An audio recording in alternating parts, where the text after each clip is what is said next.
Breaking news today. Russian servicewomen protest Putin's war in Moscow. Spouses and relatives of Russian soldiers serving in Ukraine held a protest on Tuesday in Moscow to demand their loved ones be returned home. Police cordoned them off and ordered them to halt the action, as Radio Free Europe, Radio Liberty reported, despite the fact that dozens of women participated in the demonstration. Protests were held all over Russia after President Vladimir Putin invaded Ukraine in February 2022. The anti-war demonstrations in Russia fizzled out after authorities cracked down on dissent.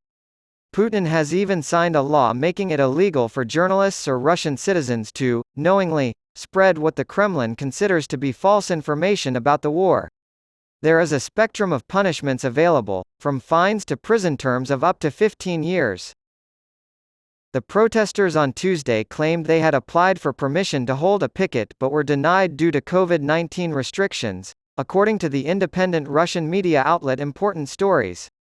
Theater Square in the heart of Moscow was the site of a communist rally commemorating the 106th anniversary of the Bolshevik Revolution, so they went there to demonstrate anyway. The police arrived, summoned the event's primary organizer, and rounded us up.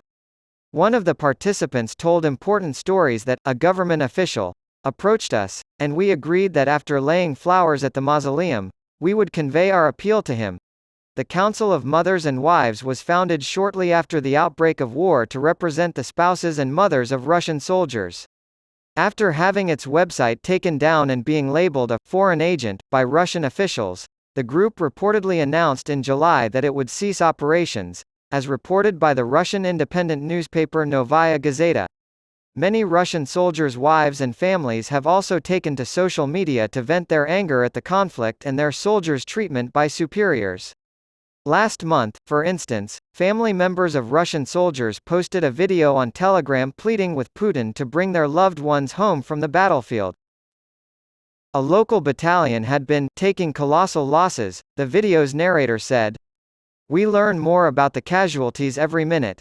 As chair of the Senate Foreign Relations Subcommittee on Europe and Regional Security Cooperation and a senior member of the Senate Armed Services Committee, Senator Jean Shaheen, DNH, took to the Senate floor today to advocate for a supplemental funding package that takes into account the full scope of American national security concerns, including those in Ukraine, Israel, and the Indo-Pacific region. Here you can view the senator's full speech. Together with my colleagues, I strongly disagree with Senator Marshall's proposal and advocate for an increase in supplemental funding to address emerging threats in the Indo-Pacific region, as well as ongoing crises in Ukraine and Israel. It is not good news for Putin.